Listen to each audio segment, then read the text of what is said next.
नमस्कार जय जगन्नाथ। सकाळु उठी नित्यकर्म सारी पूजा पूजा सारी सारिबा परे मोर प्रथम काम है ब्रेकफास्ट बनैबा। एतिकिरे मो माँ उठिकी आसिकी मो पाखे हाजिर। ओ कि हस माँ मोर एबे बड़ हो गलानी। ता पापा को रेडी हबारे हेल्प कर दउची।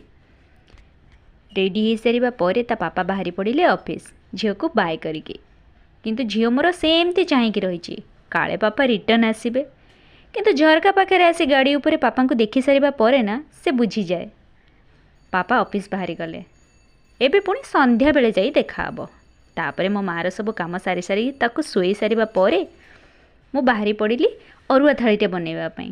कारण आज सोमवार अरुआ थाली रे अरुआ भात डालमा पोटल आलू भजा सजना साग दही एमिति किछि थिला।